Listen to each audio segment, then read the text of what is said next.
Hi everyone, it's Will. Now, if you find that you're being too hard on yourself and can't help but focus on all the areas where you seem to be behind rather than focusing on the areas that you're doing well, this episode is for you. Throughout this video, you will learn practical steps to help you stop being so hard on yourself and cultivate greater self-compassion, shifting your focus away from those shortcomings or perceived shortcomings and towards recognizing your growth and strengths. Now, quick note, as someone who is 24 years old, I think one of the biggest challenges for a lot of people in this stage of life is trying to navigate everything on their own. And having people around you who push you to stay consistent, think bigger, and continue growing can make a huge difference, especially during periods of uncertainty or transition. And that is a big reason why communities like the 20s Mentorship Roadmap Free School community can be so valuable. So if you're looking for more accountability, support, and a group focused on career growth, relationships, and personal development, you can check it out in my bio, and I also mention it in the description below. Now back to today's topic, and I want to share with you some of the things that I'm struggling with as a 24-year-old, and hopefully it can resonate with you so that you don't feel like you're going it alone. Now, being completely honest right now, I find that I'm being incredibly hard on myself, which led to the motivation to make this video. Things are moving incredibly fast. I'm trying to navigate building relationships, creating a career, taking care of my health, and all the other things that some of you are experiencing at this stage of life and maybe in other stages of life too. And I haven't been eating great, haven't been sleeping well, and there's been a stretch of work where I just felt off my game. But on the flip side, there are a lot of new opportunities, things that I've never experienced before that are exciting, but also come with a lot of growing pains. And it's felt lonely at times with building my business and the nagging thought that hopefully some of you can relate to, which is having the expectation that you need to be 100% on your game in all of these areas at once. Now, right now, you might be focusing a lot of your attention on one area of your life, but then what you might start doing is that you begin to focus on the area that might not be top of mind right now, and then you start saying, I'm not doing enough in this area, rather than focusing on all the effort that you're putting into that one area of your life. And you may have faced this feeling of like needing to be 100% in every area of your life, firing on all cylinders, and that's normal. I've been there too, but it's not always realistic because sometimes videos can tell us that we need to eat healthy, we need to sleep 8 hours a night, we need to work 40 to 50 hours a week, find time for relationships, find time for fun, and if we don't, we are somehow falling behind. And that is what has gotten me into a trap as well.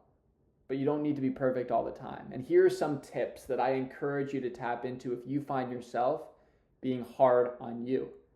Call up other people and ask them how they're doing. This is one of the areas that has been very helpful for me to get out of being hard on myself, because once I start focusing on other people and what's going on in their lives, all of a sudden you start to notice that the focus on needing to be perfect and focusing on myself starts to lessen. Also, don't be afraid to call up other people and seek advice from them. Some of the best bonds have been formed when going through the feeling of being in a rut and not having all the answers, because it allows you to grow closer with others who you might not have grown closer to if you didn't have the conversation in the first place. Also, recognize that there's seasons for everything. There will be seasons where your physical fitness is locked in. There will be times where your diet is very good. There are moments where you find that you're extremely focused on your career. And then there are moments where you are spending a lot of more time with people and building those relationships. And I think the fallacy that I've told myself for a long time is that I need to be locked in all at once on all of these areas. But being able to remind yourself when you might not be sleeping as much that this will pass, or when you're not eating well, this will pass.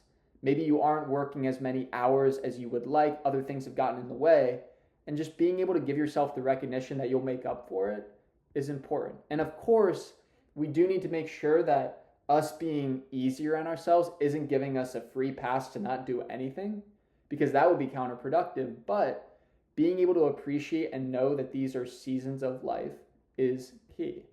And then also look back on past experiences where you have been very hard on yourself. Maybe you weren't working as many hours as you would have liked and were getting sidetracked by other obligations.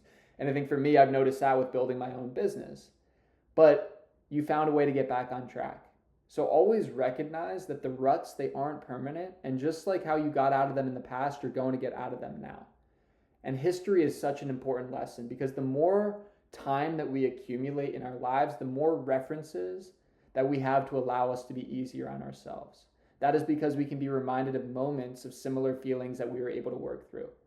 And that, I think, could be why our 20s is so hard, because you're dealing with a lot of firsts. First jobs, first times out of school, first time living in your own apartment, first relationships, first time having difficult conversations. There are many firsts that it can be incredibly painful because you have nothing to reference and you might not have a roadmap.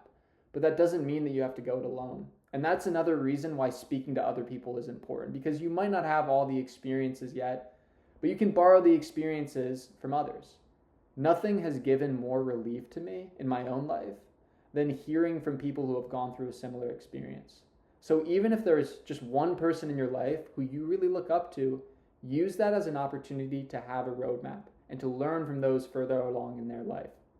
You're not meant to go this alone, and make sure you give yourself credit for what you are doing, because it can be so easy to focus on what you're doing wrong that you never look at all the things that you're doing right. Whether it's being able to journal at night, 5 things that you did well. That's one of the things that I've started to do, because it keeps ingraining in yourself all the things that you are doing.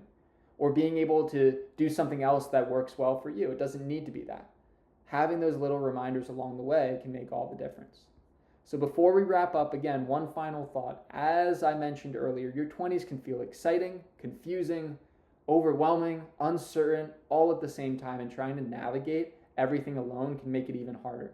If you're looking for more accountability, support, and a group of people focused on growing in areas like career, relationships, and personal development, check out the 20s Mentorship Roadmap free school community in my bio, and there's also a mention of it in the description below. But thank you so much, everyone, and I hope you have a great rest of your day. Take care.